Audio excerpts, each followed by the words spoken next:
നമസ്കാരം. ഞാനിപ്പോൾ ഉള്ളത് ഈ മജൽ റോഡിന്റെ സൈഡിലാണ്. സ്ഥാനാർത്ഥി പര്യടനവുമായി ബന്ധപ്പെട്ട് ഇവിടെ എത്തിയതാണ്. അപ്പോൾ ഇവിടെ വന്നപ്പോൾ ഞാൻ ഈ അടുത്ത കാലത്ത് ഒരു വീഡിയോ ചെയ്തിരുന്നു.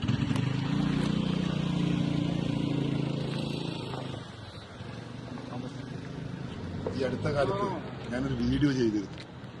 ഞാൻ സ്ഥാനാർത്ഥി പര്യടനവുമായി ബന്ധപ്പെട്ട് അതാത് സ്ഥലത്തേക്ക് വരുമ്പോൾ അവിടെ എന്തെങ്കിലും പ്രധാനപ്പെട്ട വിഷയം ഉണ്ടെങ്കിൽ ഒന്ന് ശ്രദ്ധയിൽ കൊണ്ടുവരണം എന്ന് പറഞ്ഞു. അപ്പോൾ ഇവിടെ വന്നപ്പോൾ മനസ്സിലായത് ഈ മജൽ റോഡ് കഴിഞ്ഞ ഒരു 5-6 വർഷമായി ജനങ്ങളെ വല്ലാതെ ഒരു വീർപ്പ് മുട്ടിക്കുന്നൊരു സാഹചര്യമാണ് ഈ മജൽ റോഡിനുള്ളത്. 2021 പുതിയ സർക്കാർ വരുമ്പോൾ ഇന്നത്തെ MLA അദ്ദേഹം വാക്കുകൊടുത്തതായിരുന്നു ഈ റോഡിന് മുഴുവൻ മെക്കാഡം കാറിങ് ചെയ്തു കൊടുക്കുകയാണ്. പക്ഷേ അതന്ന് നടപ്പിലായില്ല. പിന്നീട് ഇപ്പോൾ ഏറ്റവും ഒടുവിൽ ഈ തെരഞ്ഞെടുപ്പ് സമയത്ത് ഏതാണ്ട് 60 മീറ്റർ എന്തോ ചെയ്തു കൊടുത്തു. മെക്കാഡം 600 മീറ്റർ എന്തോ ചെയ്തു കൊടുത്തു.